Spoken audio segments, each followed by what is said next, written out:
Monsieur Florian Sidbon, vous avez la parole pour le groupe Paris en commun.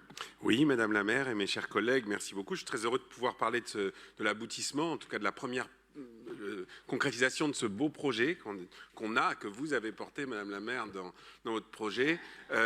Aujourd'hui, donc, on a à se prononcer sur une initiative qui incarne pleinement, finalement, l'esprit de solidarité et d'innovation culturelle de notre ville.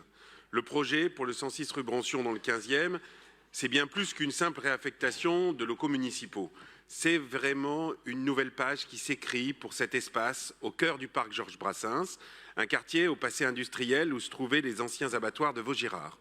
Avec ce projet, nous répondons à une double ambition, soutenir la création artistique et accompagner l'inclusion sociale des populations les plus vulnérables. Et les ateliers des artistes en exil qui s'installeront dans ces locaux symbolisent pleinement cet engagement. Parce que depuis 2017, cette association accomplit un travail absolument essentiel. Identifier, accompagner, intégrer les artistes exilés sur notre territoire. Ils viennent avec leurs histoires, leurs talents, leurs blessures et trouvent dans ce lieu un espace pour créer, se reconstruire et s'inscrire dans la vie culturelle de notre ville. Et les chiffres parlent d'eux-mêmes. Plus de 1000 artistes ont été accompagnés depuis la création de l'association et ce travail ne se limite pas à Paris, il rayonne dans toute l'Europe. Ce projet s'inscrit également dans le cadre plus large de la mobilisation parisienne pour l'accueil des réfugiés lancée dès 2015.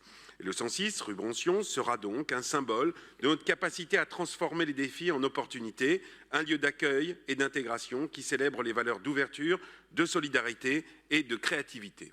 Il y aura une autre association qui vient de prendre place dans ces locaux, de débuter le projet, c'est la Source Garouste, également présente donc sur le site, et c'est une offre culturelle, sociale, artistique renforcée pour le 15e arrondissement, où les habitants pourront se rapprocher de l'art et de la création sous toutes leurs formes.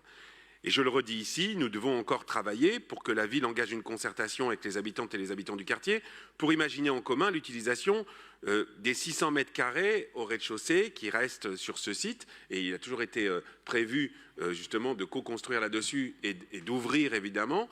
Et je veux, d'un mot, sans m'attarder, mais quand même revenir, il y a beaucoup de polémiques, enfin il y a eu une petite polémique en conseil de quartier où on nous accusait de ne pas faire de place pour les artistes du 15e. Alors je veux répondre à la droite, qui polémique à mon avis à mauvais escient là-dessus, que les artistes du 15e, bah écoutez, d'abord je suis artiste et je suis dans le 15e, et ce que je veux dire c'est que les artistes ils n'ont pas de frontières précisément. Et c'est ça la beauté de ce projet, que les artistes ils prennent leur vitalité d'en croiser d'autres, des artistes, et que justement l'intérêt, le grand intérêt que va avoir ce projet, c'est et on va le mener à bien, je sais, Karine Roland extrêmement mobilisée sur le sujet, c'est justement qu'on va pouvoir croiser à la fois les artistes étrangers, à la fois un travail, finalement, on parlait de l'éducation artistique et culturelle tout à l'heure, très très important que fait la Source Garouste, et en même temps, évidemment, l'ouvrir, évidemment, aux artistes du 15e et aux autres, parce que les artistes, ils n'ont pas sur leur tête l'arrondissement dont ils sont originaires, et donc, on peut rêver pour ces 650 mètres carrés qui sont quelque part pas les plus importants, mais qui sont au rez-de-chaussée, donc qui seront les plus ouverts sur le quartier lui-même, sur l'esplanade qu'il y a devant, eh bien on peut rêver que, évidemment, cet espace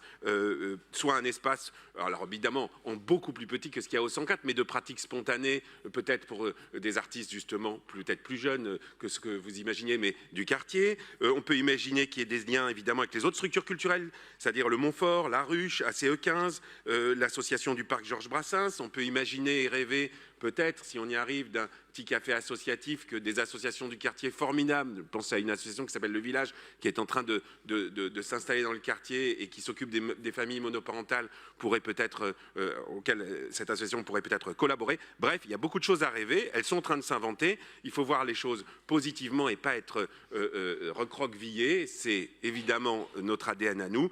Le plateau, donc encore disponible, offre une formidable opportunité de renforcer le lien entre les habitants et ce projet. C'est ce qu'on va faire de cet espace un lieu participatif, ouvert, inclusif, permettra d'enrichir l'offre culturelle du quartier tout en créant une véritable synergie entre les structures donc déjà présentes et les initiatives citoyennes. Merci.